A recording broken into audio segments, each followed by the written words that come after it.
told the end was near. Good morning, everybody, and welcome to another fabulous episode of the Phee Smee Show with Manly Mark. Today is a milestone, an important day for celebration. Raise your glasses for Phee Smee because he made it to August 1st. Everyone said he was going to die because there was so much death in his family in the month of July that it was almost foreseen, manifested, spoken upon his head. I don't know. But here we are on August 1st, 2025, the year of our Lord, and Phee is still here with us today. So. Thank you so much for the opportunity to be alive. Thank you so much for the blessings in my life. But I had never had a doubt. I wasn't going to die. In July. I almost thought to myself, man, what if I come in this morning and he was dead? You always think about that. No, it's amazing to me. But I only thought about it in today's context because it was July 1st. So I thought, how ironic if he, then the coroner would have said, well, he made it to about 11:50. He made it to July, dead August 1st. Yeah, well, he made it to, the coroner would say he made it to 11:59. Oh. Just didn't make it by the skin of your teeth. Yeah, well, not today, ladies and gentlemen, not today. And I'm going to have to tell you, I'm not going to die this time next year in July. Well, Lord willing, you don't. The Lord's got plans for us here at the Phee Smee Network. Hope you guys tuned in last night to Night Night. If you did not, you can see it on all of our platforms. Also, Manly Mark has got his Midday Madness show with Manly Mark. You can check those out also. If you don't check them out live, you can get them on those replays. And everywhere else. We're doing real well on our TikTok and our X. Yeah, we're getting a little Instagram's steam. coming on. We're not quite live on Facebook yet. No, we will. Yeah, you have to have. They make you meet certain requirements before you can go live, and so we're figuring all that out. We're moving on there too. And the TikTok thing. This is what I don't get about the TikTok is because it's like what I'm coming to understand is that they only sometimes allow unverified accounts to stream from like what's called not seed phrase, but you know how I got to copy the links? Yeah. TikTok would rather you go live from TikTok Studio because we're not a multi-million follower count yet. And so I'm thinking, because it's like we could set our phone up over there next to that camera and just be going live to TikTok, and on TikTok be like, check out the behind-the-scenes shot of the Phee Smee show, which is just, He's always working. Well, but the thing is... That's what Watch Phee Live, Watch Phee Die. Because you thinking, well, who wants to watch this in a green room? Okay, well, they're going to be like, well, what are those guys doing? What are they talking about? This whole show. And it's got a link to our other live show on YouTube where it's, here we are in the Phee Smee Network headquarters, coming live today. What do you have for us today? Yeah, does that make sense? Absolutely. But, we'll just see what happens. Well, let's get in the news today. It's Tariff Day. Tariff Day. Tariff Day. And you know what? I tell you what, when it comes to Mexico and Canada, our two border countries, President Trump's not messing around with them. I will say I do have a problem, though. I was listening to this last night. When I was listening, I was doing some yard work, of course, and I was listening to The War Room with Owen Schroyer. And he was talking about how, long story short, it was Netanyahu who told Trump, hey, you guys need to put some tariffs on Canada. And it's like, I don't like that, because they're Canada's joining in with the two-state solution, peace plan, right? Absolutely. Which I'm not saying I have an opinion about the two-state solution. It's biblical. It's going to happen. But I'm just simply saying people want to say, or people get mad when you say, well, Israel pulls the strings of America. Okay, well, why did Israel get involved, Donald Trump, and his trade deal? What does that have to? What does a two-state solution have to do with a good trade deal for America? Nothing, does it? Well, so far, the United States, which I'm very proud of, is not having anything to do with this two-state solution. Oh, well, now, yeah, that's good. I don't want them negotiating at all that two-state solution, because whoever's negotiating it doesn't. If Israel gives land away, which they're fixing to do in the West Bank, then the Israel leader does not live long after that. But check this out. All these countries are getting together, having a meeting. I guess they're going to vote on a United Nations resolution or something. Just like I told you in May. Oh, yes, of course. Phee predicted it, of course. But the question I have is, just because the UN says hey, we're going to recognize a Palestinian state in Israel. Well, I mean, does Israel have to do that? Or can they just say, no thanks? You know what I'm saying? Yes, I do. And what do you think is going to happen? Well, there? they're probably going to say no thanks. You think Israel's going to say, hey, y'all go ahead? Or you think... they're probably going to say, no thanks. Well, we'll see. Unless to them it's worth it to say, get a shared temple, like you were talking about for months also, like, okay, well, maybe they're going to say no thanks, but for 5 shekels more, or, for the temple mount or for this or that, okay, maybe. Well, I believe World War III will come before they sign that peace plan, but if they sign the peace plan, it will be because everybody in the world is putting pressure on Israel. Well, and how convenient is it that all this, well, I say this, but people have been saying the genocide stuff for a long time, but how convenient that the hunger stuff, there's probably been people hungry, starving to death since this war started. But a lot of people hungry in the United States. Well, yeah, but the point I'm making is, we're not talking about America. No, but I'm saying hungry people. Well, yeah, but it's, okay, we're talking about the genocide, the hungry people caused by the genocide in Gaza. Right. Big distinction. But I almost want to feel like people, because I hear this elsewhere, that's almost a downplay at the genocide, the starvation of the Palestinians, in that, well, there's hungry people here too, and we should care more about them. Yes, you're right, we should care more about the hungry people here, but the hungry people here isn't being caused by genocide. It's being caused by mismanagement of funds, drugs, I don't know, homelessness, whatever. Whatever you want to say, there's still 15 million homeless, and if we don't take care of those folks when the civil unrest comes, what side do you think they're going to come on? They're going to get all they can get. They're going to cause more chaos.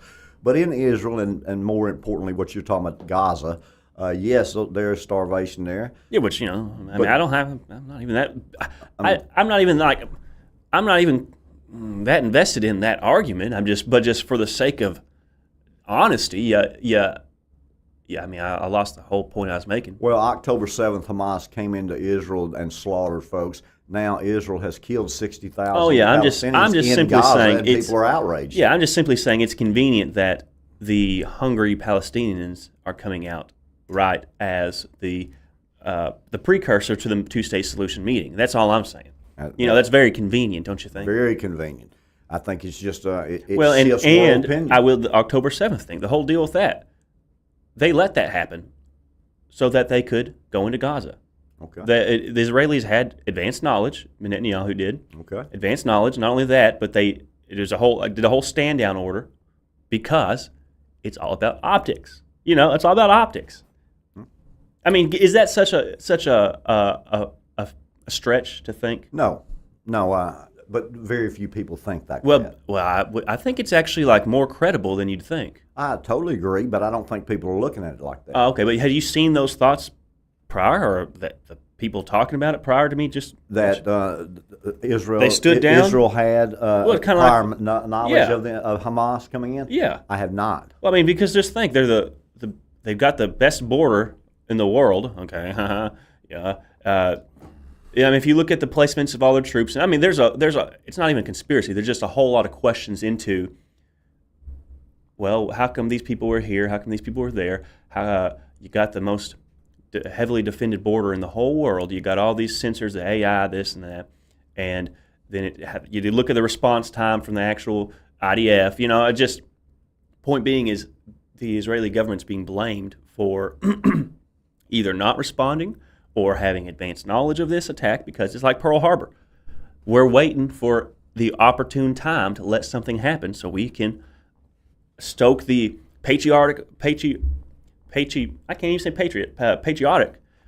fire in America and get these people excited about going to war. Same thing.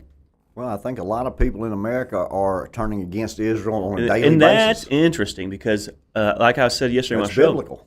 Well, yeah, but yesterday I said on my show that Trump's largest viewer base is evangelical Americans. And evangelical Americans are the ones who've been indoctrinated with the Zionist dispensationalist propaganda for the last 200 years. Absolutely. So it's just like, whoa, to see people like that maybe start turning on Israel is where I start going like, whoa, this is it will happen. This is spooky. It will happen when you got the whole world. I mean, it's just against Israel and Jordan and the United States. It's how do we get there? And I just believe the only way we get there is World War III. Yeah. But we shall see. But these tariffs, it's Tariffs Day. I just, when you start talking about 39% from Canada and 30% from India, I mean, you ain't gonna buy a Swiss watch over here. 39% for Switzerland.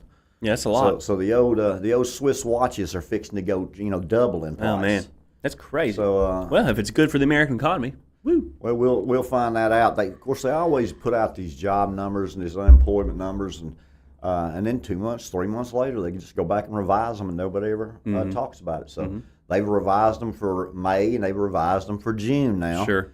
And they're half of what folks thought they were. So you just never can put up the data that comes out.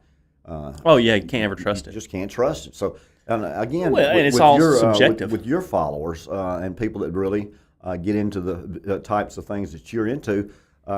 What it does, it raises a whole lot of questions. Yeah. For things that most people just believe is truth. Yeah. At the same time, it also lets people not to really know what to believe because they don't believe in anything. They can't believe in anything. Yeah. I agree. What do you say to people that when you have those type of thoughts and everybody's against everybody and everything's behind the scenes? How do you tell them what do you really want to believe on? What do you want to stand on? That's a tough question. Well, if anything, you in a sense just have to trust your intuition, and that's very subjective because some people might not even have an intuition, and so a lot of it is in a sense intuitive, but you just have to pray for a discerning spirit also, and you're not going to get everything right in that, right? You're not ever if everything's choice A and B, you're not ever going to always pick the right door.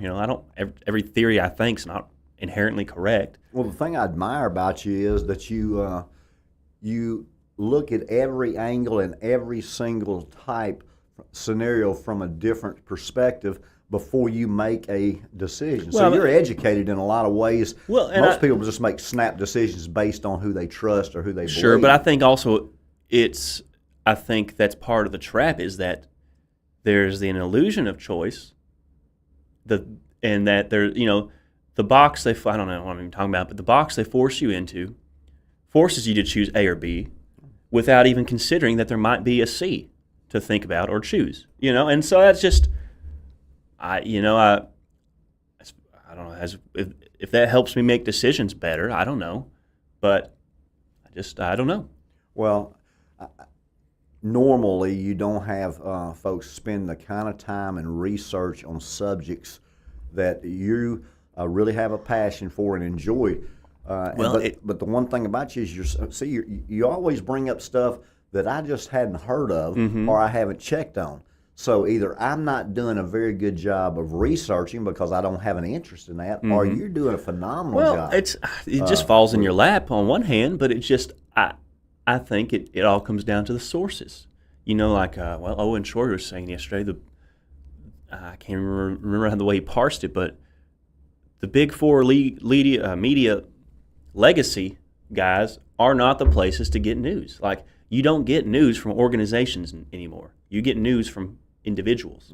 I said that back on the election day that they play to their base. The other media outlets play to their base. So they have advertisers, and you're getting a very slanted, jaded type of news. But even by the time something's on Fox News, unless it's just like an active shooter happening right now, I've already seen it, a week ago or 3 days ago, because the people who are on the ground actually living these lives are. Yeah, but you know where to go get those sources. Yeah, but after a certain amount of time, the algorithm just gives them to you. I've been doing it. Been doing it 10 years. Well, you start off listening to Ben Shapiro, biggest idiot in the world, Ben Shapiro, and then you think, oh, he's so smart. Yeah. You get a little deeper in the pipeline, you think, oh, Ben Shapiro's an idiot. And you get on to like the Jack Posobiec's and the Mike Cernovich's, and you just keep. I want you to know I haven't heard of any of those. No, but Jack Posobiec, real big, and I don't know, man. I can't explain him. But see, your viewers and the people that anyone know Jack Poso out there? Jack Posobiec, Mike Cernovich. I mean, I just if that'd be like somebody saying, "Do you know who Mike Smith is?" And you wouldn't know who Mike Smith was, would you? No, I don't care about no Well, sports. He was a third baseman for the Philadelphia Phillies in the '70s. So that's the kind of thing when It's so but you know what? It's very easy. But the first thing I think when I hear that is, who gives a dang about some third base ball player from 50 years ago? 50 years ago. But then because I'm thinking, what good does that knowledge or thinking about that do for your life? Well, but I'm thinking, same thing here. What good? I'm not using this to make money, this knowledge. I'm not using this to advance society, or you know what I'm saying? So who's the real fool? If this helps me out to not take the mark of the beast and get my head cut off for Jesus, I guess that's cool. So I don't, I'll get to go to heaven. Not have to, it'll be worth it then, but not doing anything for me right now, because there's a lot more people that I think are stupid, more stupid than me, that are a lot more successful, living a lot better lives. And so, I mean, again, who measures success? Who measures the metrics? It's all, what's that word I always say? It's all subjective. So I don't know. But I just like to think, man. Yes, you do. And it's very interesting to me. And from an intellectual standpoint, the subjects that you're aware of and are versed in, they do impress me, because I have never played in that type of sandbox. It's where you spend your time, and you've spent your time learning a lot of things. Well, that's what we got to do to educate the folks on the Phee Smee network to make sure they're not deceived. Well, moving on to Russia has sent in a record 6,443 drones in the month of July to Ukraine. That doesn't sound like that war's slowing down. Well, either they might be thinking, okay, well, we got 50 days, or we got 10 days. Crap, we got to get rid of this surplus, man. They might just be thinking, well, that was the whole month of July. We got to get rid of this surplus. So Putin and Trump, they're going to continue to spar back and forth here for a while. Yeah, we'll see what happens with that. You do know that Trump's got to be making Russia very unhappy. He's mad at India and about giving them 2 million barrels of oil a day. Uh-huh. So remember this BRICS. BRICS is a Brazil. BRICS. And BRICS is Brazil, Russia, India, China, and Saudi Arabia. Mm-hmm. If those five can get those foreign exchange markets on a different currency, be bad time. That's the goal. Mm-hmm. And that's what they're doing behind the scenes now. Yeah. Oh yeah. So that's important. But boy, I tell you, he put India, 30% tariffs, and Switzerland 39%, and Canada 35%. Mm-hmm.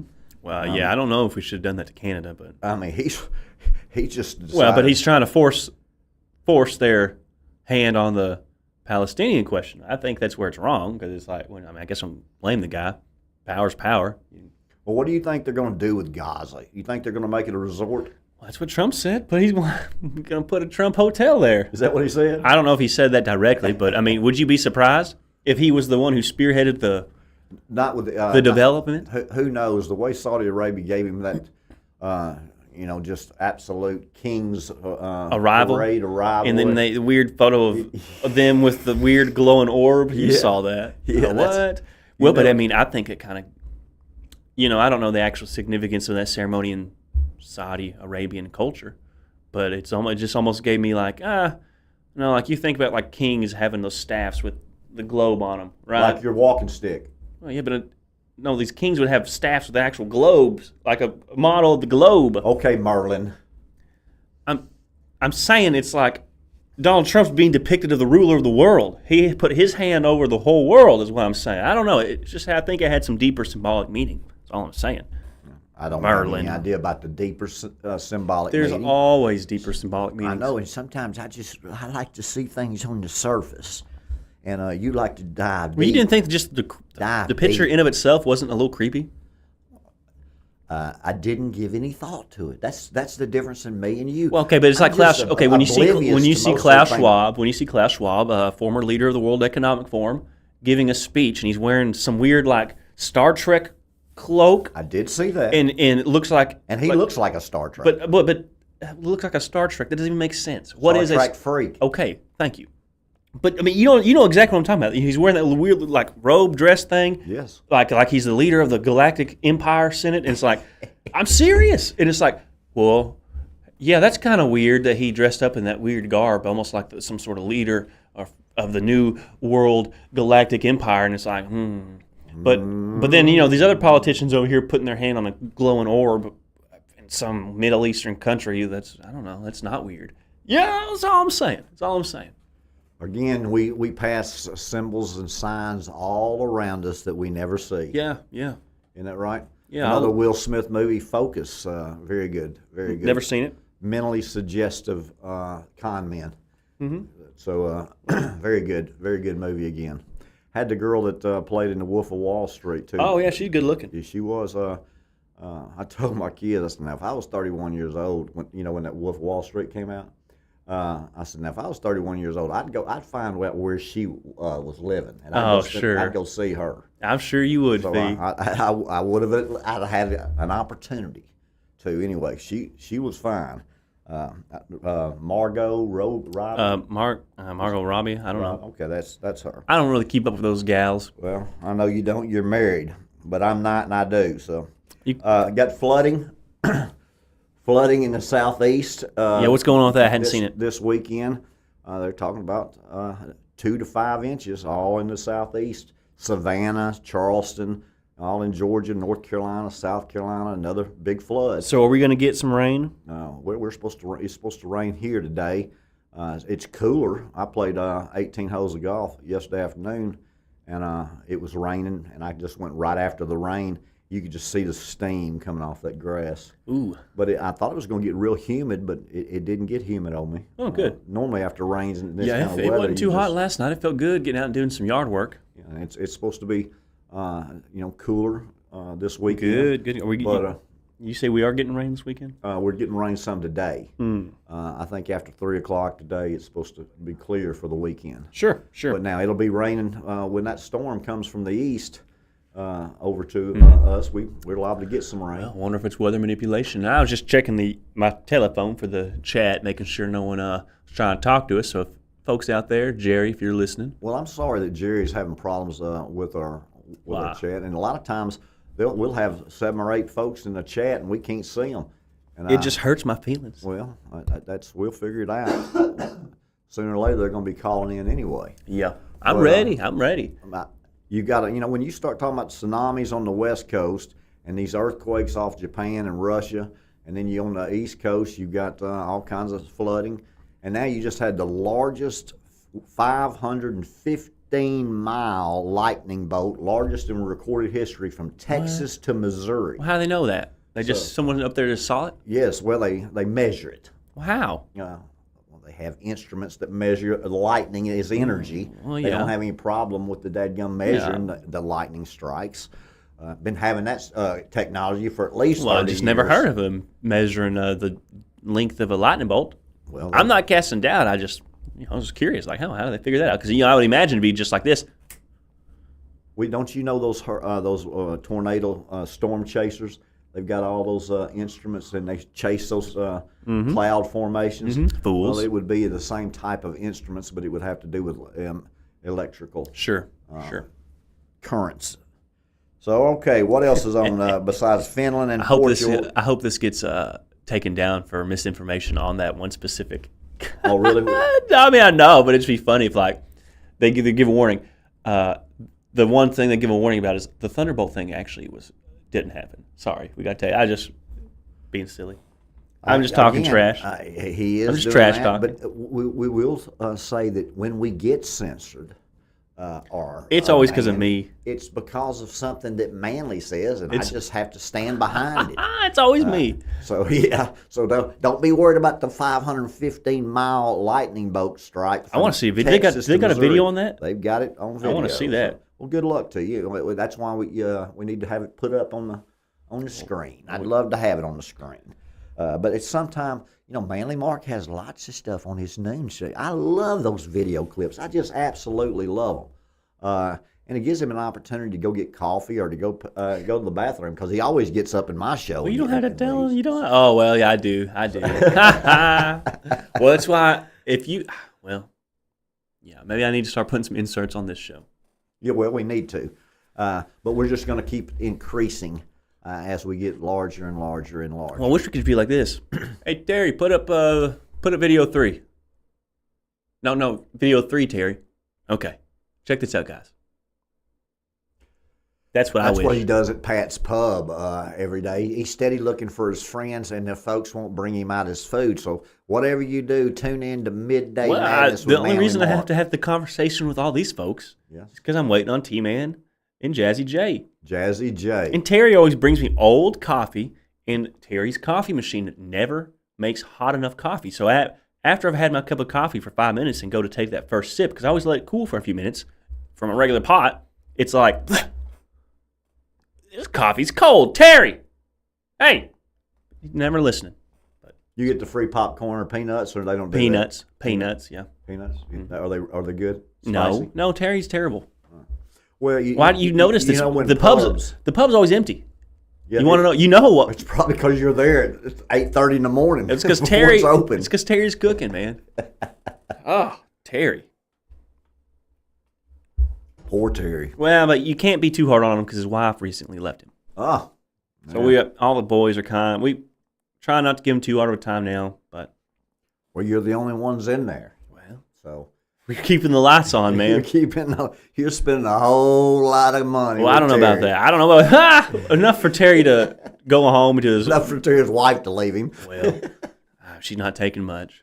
Well, you do know why they give you the peanuts and the popcorn and stuff at the It at probably the makes you pubs. thirsty. Makes you thirsty. Mm-hmm. So you drink more. Yeah, but I wouldn't imagine like an alcoholic beverage like a beer being something I think, boy, I'm thirsty. I don't even I want a glass of water, please. Lukewarm, please. I don't like cold water. You don't like cold water? No, I don't like cold. If I can't just gulp it down, like if you're just dog thirsty and just here's an ice cold glass, thanks. Too cold. That's too cold. That's a hiking mentality. Too Out cold. drinking out of a canteen at room temperature. I have folks in my family. I don't want warm water. I have a nephew that drinks Cokes warm. I The can. whole Europe doesn't believe in ice. Well, I don't know, man. Every time I go to Europe, I'm amazed at the dadgum lack of ice. Well, see, that's odd. Everything's hot. Of course, I enjoyed the hot tea. I think the best breakfast in the world I've ever had was in Holland. And, man, those folks cook breakfast like we cook dinner. Oh, yeah? I've never been to Hey Jerry. I'm glad you're that checking in. dadgum We just like Not worth a nickel, Jerry. You just whatever happened to Hey Phee? I don't understand it. Don't be hating on Jerry. Jerry, we can't get you questions. I don't understand what's going on. If you just type the question in now, can we get them now? Well, we got his comment. Hey, I know that's Mark. And Jerry, he tunes into your Night Night with Phee, so I don't want to hear you knocking on Jerry. Jerry, I hope. How was my sound quality last night, Jerry, on my live show? If you watched, and I done told you it was good. I know. Well, you checked in, and it was so interesting to Manly Mark that he watched for about 15 seconds. Well, I was on the couch with my wife, and she always gives me that weird look when I pull up your podcast. So I just kind of listen to it for a second. Wouldn't you hate to be Mark's wife? She's sitting on the couch with his beautiful wife, and she looks over at him, and he's looking at Phee. Well, See, he cares, but I don't expect him to be at home at 9 o'clock at night. Well, I mean, watching the Phee. if we're pulling in like if we're pulling in a couple meal, I mean, I'll be working and whopping all of the time probably. Well, I don't know how quickly we're gonna pay you $1 million a year, but hopefully it'll You be. gotta have a couple 100 million viewers. Well, I don't think we'll have 100 views, but I'm looking for 10 million. I want 10 million daily. Well, I mean, and we got to get to get there. We got to get to we're over 100. I don't care if I'm ever rich. And then we're 1,000. Then we'll get 10,000 and 100,000. I mean, the law of large numbers. It's just going to continue to multiply. Well, I saw a video the other day. It was kind of sad, but it was a girl, and she was doing a video game stream or something, and it was just her. The video. Okay, guys, thanks for tuning in again tonight. We'll be playing some more games tomorrow night. So, goodbye, everybody. But the caption said, when you've been trying to be a Twitch streamer for the last 5 years and end the night on an empty room again. And it's wow. I just thought, Where's the law of large numbers for her? You have to get out and get exposed because if you have 0, they don't multiply. Sure. See, 100,000 times 0 is what? 17 billion. 0. Yeah, I know it's 0. So you have to have some exposure. That's why we spent the time on the advertisements. But it's impressive that we have shows that are an hour long and more, and we're having over 100 people now watching those shows on all of our platforms. Now we've got to get from 100 to 1,000. Yeah. And 1,000 to 10,000. Yeah. And it will continue to grow as we get more and more in the algorithm and more people hear about us.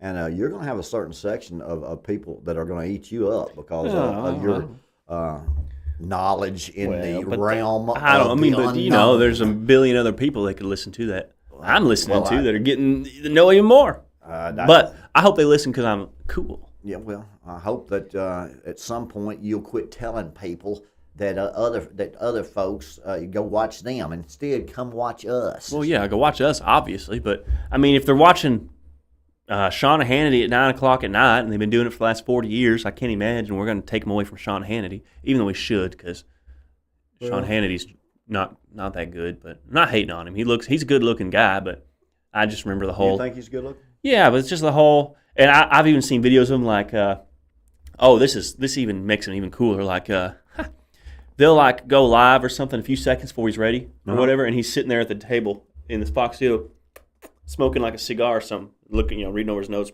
and then he'll, hey guy, I'm like, whoa, it's a cool guy right there. Once you get to that level, there's so many people trying to take your job, trying to critique you, trying to knock you off that hill. When you see folks on CNN, MSNBC, Fox that are doing those anchor jobs, they're not poor. No, I would not imagine they are. Money. We're talking 25. Like that one guy, $35 Brett Bauer or something that's on Fox News. I like him, kind of. I don't know anything. I've seen him around forever. I like a lot of them on MSNBC. The women that are there, they're very smart. They're liberal, and they have an agenda. But there's a couple of them over there that are smart. And, of course, Fox has got a whole lineup that's of personalities, too. You just have to remember that those are shows. That's not a news journalist. Entertainment. Yeah, those are shows. And they do have a journalistic touch into it. Of course. But it's not Dan Rather. No. And Tom Brokaw. Well, I'm checking our Instagram viewers right now, and I don't know if currently watch them. But Carly, thanks for tuning in. Carly, she's the girl for Phee. I always did like Carly. Yeah, she cooks good cookies. iCarly. She cooks good cookies.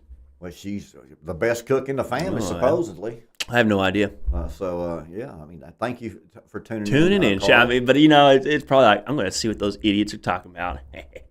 Well, she won't be doing that when it comes to school year. These schools they're shutting these phones down. I think that's great. Take those phones out of those devil schools. I mean, I wouldn't have liked it when I was in school. Or I feel sorry for the kids who are like, okay, say you're going into your senior year, you've enjoyed the last 3 years of high school. Just, those teachers some of them are kind of strict, but you get to do what you want. Just texting, snapping, Instagramming, Twittering all day, at school. Not no more. But so I'm just saying it's going to be a lot harder of an adjustment for those kids who've been doing it for the last 3 years. It wouldn't have been fair if they would have had a phone in school. Because they would have never caught me with the phone. Well, I don't know. And I guarantee those kids, they'll find their way. Well, then probably, but I think it's even going so far as that they've got to put them in a special location or sock or something. Uh-huh. What? Okay. Well, I know it will feel, your first thought's thinking, well, I'd have me a separate phone. Well, yeah, how those kids are going to do that kind of crap, but anything that you're thinking of, I mean, I just don't think that it would be legal for them to take my kids' phones away from me at that school. I understand them turning them off. I understand them leaving. Now, them I could be wrong about the sock thing. Be wrong about the sock thing. But if they're going to, put your phones in the bin as you walk in the classroom. You know what? I think that's too bad, and I think you should. No, that's a silly thought to be like, they're not taking my kids.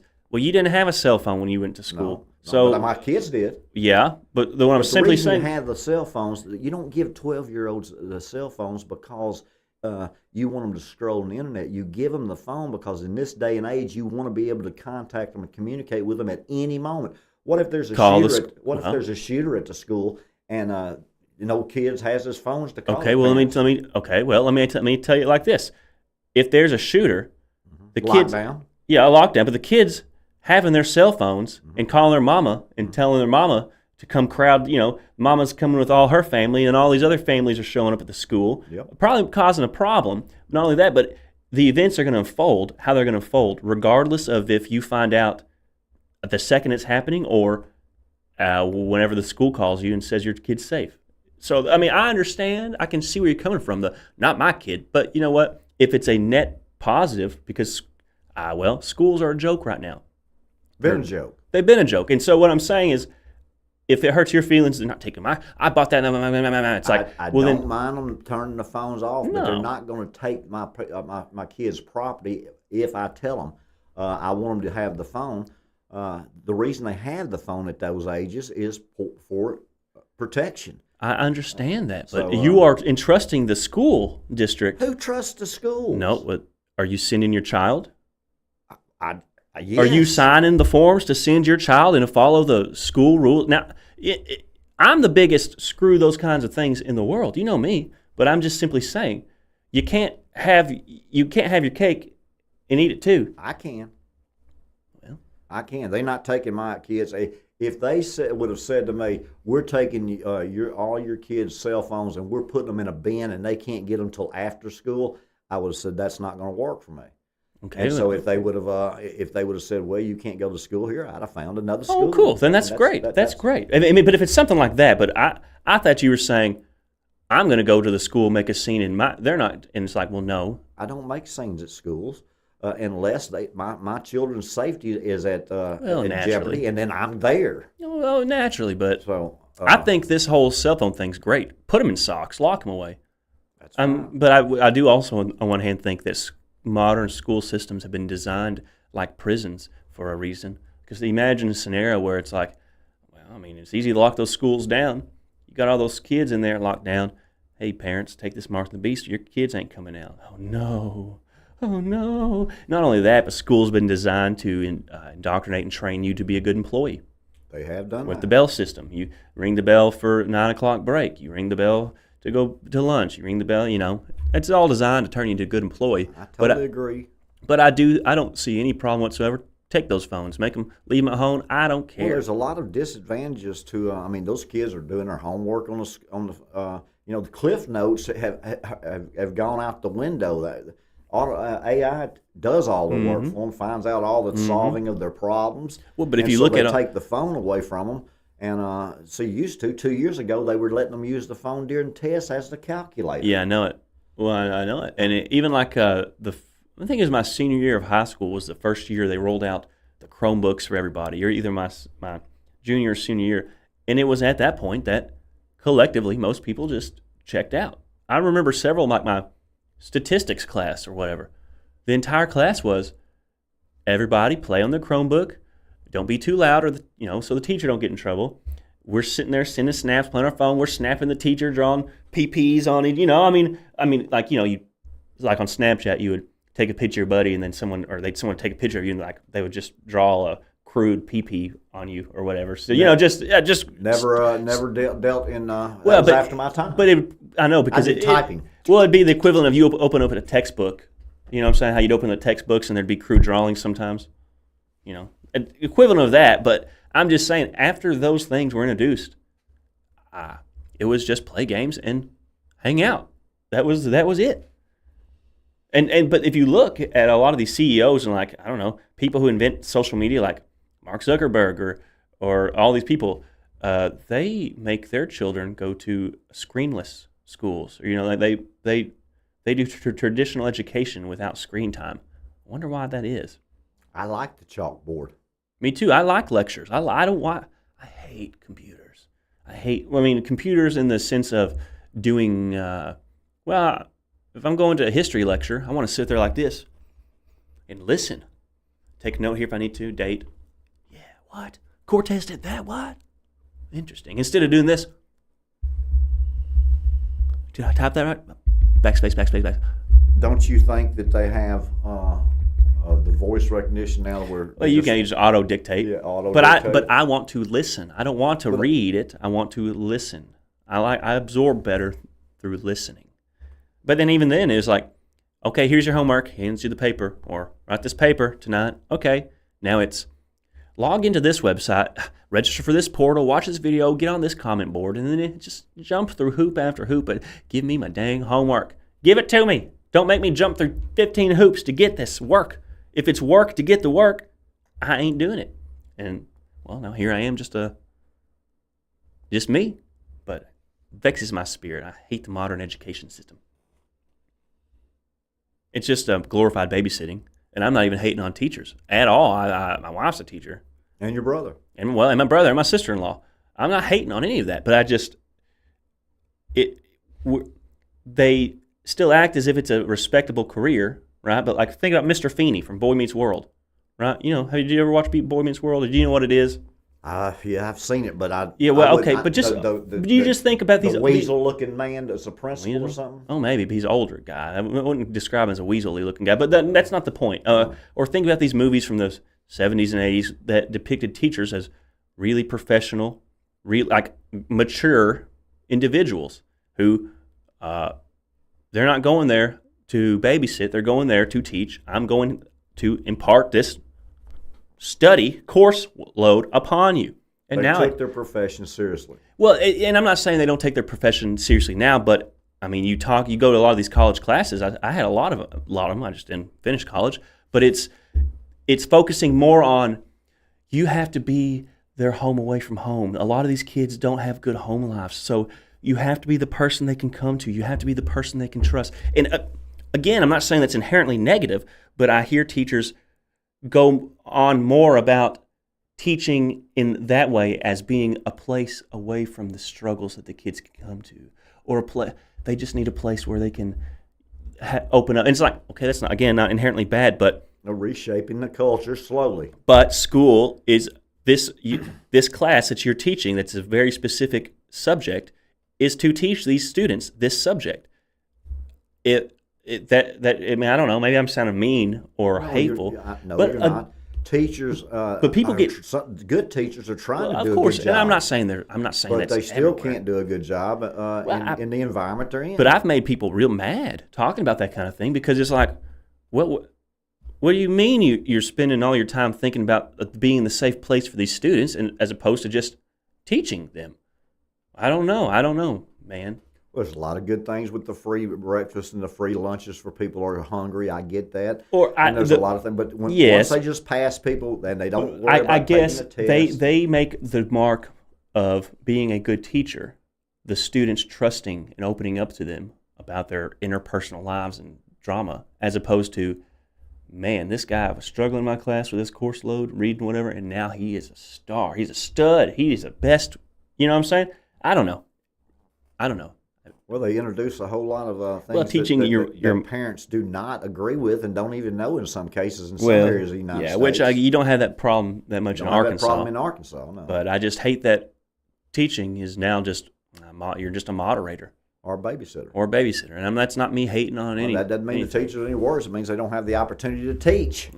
Well, and you got all these students that shouldn't even be in there, but that's beside the point.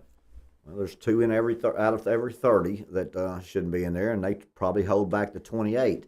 And it's not worth it. That's not that's just like blaming the doctors for the insurance company's treatments. Oh, yeah. Well, I mean, it all goes down back to the school districts and the politicians. I mean, I'm not hating on any in particular. The teachers are just at the very bottom of the. They don't make any decisions. I mean, they're one step up from the dadgum student. No, I agree. They're like doctors. So you can't blame.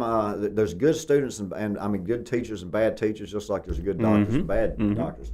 But if you put them in an environment that they can't teach, and it's just as easy to babysit, I can see where it would get real disgusting for people that really want to teach people. Oh yeah. As a coach, fire the keys to being a good coach. The first one you must be a good teacher. Well, yeah. I mean, again, I remember classes in high school where we would have a young teacher, and cool guy. First name basis. Everyone in the class, I can just call him his first name, right? We learned some, but it took away and I know you don't have that everywhere, but teachers want to be friends with their students. I mean, I say teachers. I'm not speaking in general. I'm not just broad stroking every teacher, but it's like, if you care more about being friends with your student than teaching them whatever you're teaching, I feel like you're going about it the wrong way.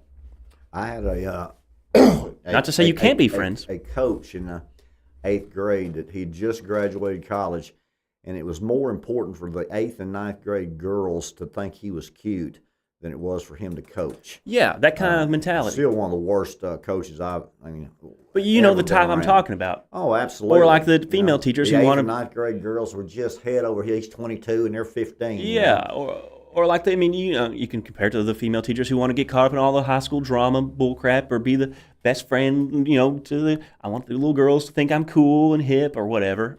So I'm gonna. Well, what did Terry say about T-Man? Did you have a really good teacher in your life that made a difference and impact in your life? Oh, I'd say I had a few really good teachers. One of them I really liked. Don't know much about them personally, but I enjoyed his class, and he would be like the type of the kind of teacher who takes teaching serious. Yeah, he'll cut up sometimes, make a joke, but he's just a serious man. Mr. Trusty, Rick Trusty, he taught history. I really liked him, and then I had my ag teacher, really respected him. But that relationship kind of blurred the lines. Not anything like nasty but just in the sense of we spent a lot because he was my ag teacher, and we'd show pigs or go to fairs or travel. We always travel. We just spent a lot of time outside of the classroom together. So blurred the lines there, but yeah, I'd say I had some good teachers. And so it's not that I have all these opinions about teaching and school because I had a bad experience. I really enjoyed my school experience. Now, the things I bring up about the not learning and the chrome, all that stuff, it's great at the time. I'm not complaining about it, but now I'm thinking, well, I don't know, if I was doing that and the whole society's doing that, that's not good, Well, as a coach, I've always told people that teachers and coaches, good ones and bad ones, change people's lives. So yeah.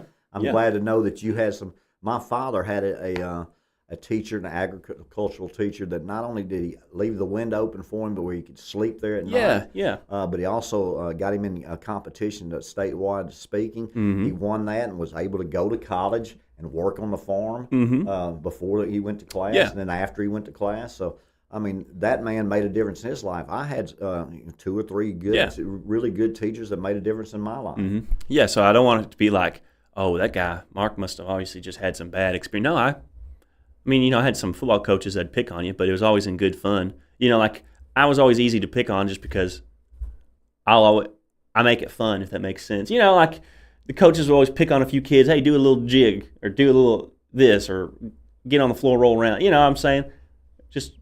But none of that was negative, or I don't look back on any of that and it was good fun. Did you play a lot of football? No, I played football up until I think 9th grade was my last year, and then I went into the summer, my 10th grade, senior high, going to play, but then I just decided not to because I look pretty much the same I do now in high school, probably a little skinnier, and my position was offensive guard and tackle. And I liked football, I liked playing, but I had a brother that was big boy, a good tackle. And so I don't know if the expectation was that I would fill out or grow into that, or if it was just, I don't know. Maybe they thought I was too incompetent to be a tight end or defensive end, or I don't know. Could you catch? Yeah, I can catch. I can catch. You look like a wide receiver to me. I don't know if I'd be quick enough. Like I said, I don't got those fast twitch muscles. If I got a decent distance, I can build up some good speed. But as far as juking and, right. Maybe if I would have learned it, but in general, I'm not the guy who's going to punch you without you seeing my fist move, if that makes sense. I'm not quick in that. I'm not fast or quick, but I can catch. I can move. But I can stop on a dime and give them 9.5. Yeah, now I can stop on a dime and I can flop. You know what I'm saying? You and LeBron James are the best floppers. Well, I don't mean flop on the ground. I just mean in the sense of juking and dodging. You would be doing it in an angular pattern, right? Yeah. Stopping. My movements are more rounded and not as angular. I don't know if that makes sense to you. I think you would be the first one out if we were playing dodgeball. I was actually pretty good at I dodgeball. don't think you could play dodgeball at all. I I'm think you'd be telling you. out. I mean, if We used to do books and battle ball, and I was pretty good. Now I can't throw, but I can catch and I can dodge. Now I dodge in the sense of I can hop and I can drop to that floor as quick as I need to. Now if it's not so much, like I said, I'm more of a. You could run away. First one out. He could. What I'm saying is, First one he out. could run away from a crocodile.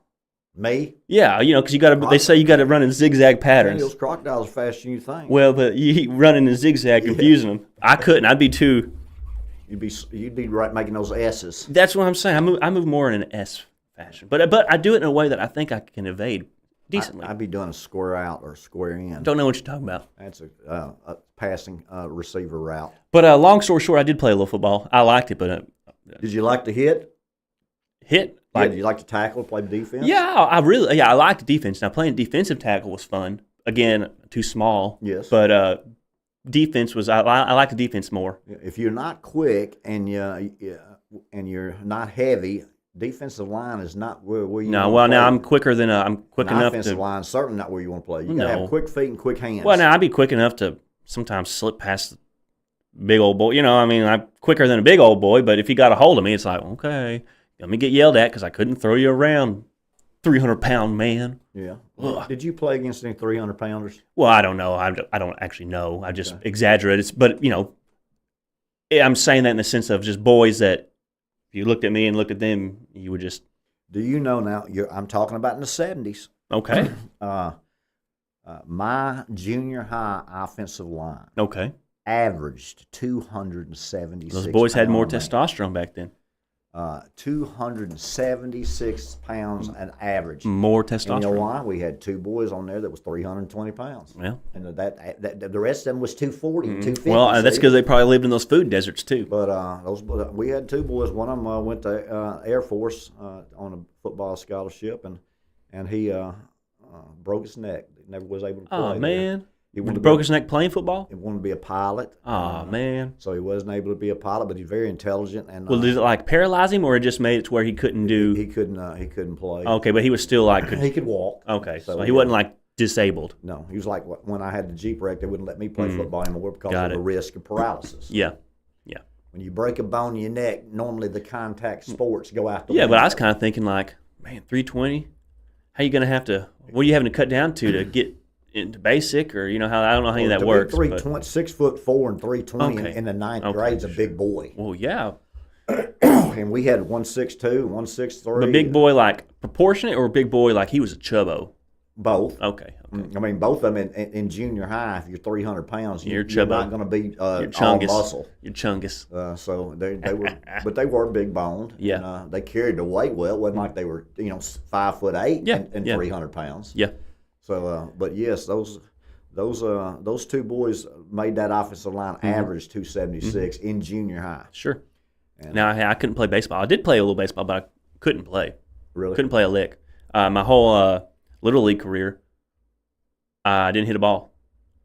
Whole little league career, never hit the. Only time I hit a ball, I hit like 5 fouls in a row or whatever. I just kept tipping it, and I was like, whoa, whoa, whoa. But then got out, whatever. But Could you see? maybe not. Maybe that was my problem. I don't know. But even in That'd be a problem. then in high school, the one chance I got in a game, B game, I got to go in for like the last few seconds of the B game, and my first at bat, I got hit with the ball, and then it didn't hurt. Just whatever, just it barely hit So me. you got on base. Got on base, but then next batter out, and game was over. So that's my whole. That's yeah. There you yeah, go. Yeah, I wasn't baseball. Now I like the idea of playing like if we was playing like what do you ever call it like co-ed soft. I love co-ed softball. Like Could you hit that? yeah, oh yeah, I can. Now I'm not hitting home runs, but I mean You could put the bat on the ball. yeah, I can get on Is base that and because you have glasses or Maybe. contacts now? maybe, and maybe it's just because it's slow pitch. I don't know. You just don't know the amount of athletes that if they can't do something, but you can look at them and think, wow, they ought to be able to play. A lot of times it's their eyesight. Well, I don't know, and I think part of it's my swing. I'm too robotic. I'm not fluid in my. Well, I could teach you to be. I can't throw without I can't throw baseball without thinking my shoulder's gonna be sore for the next 5 days. Don't throw it then. So. But you know what I'm saying? Or do you think that's form or just my shoulders? Because I've never been a good thrower. Don't know if I just don't know how. It's probably repetition. Well, I mean, I heard take the can off the shelf. Take the can off the shelf. Or whatever. Coach Maynard. That's good. Well, I don't actually, if it's good or not. I always did the cobra, Oh, okay. Okay, yeah. Yeah, and ball behind. But I can teach you how to transfer power from shoulder to shoulder and throw the ball. Well, it's even like last night. So. Last night I was chopping wood. And you'll find this maybe interesting, but I always have trouble hitting exactly where I want to hit with that maul, the axe or whatever.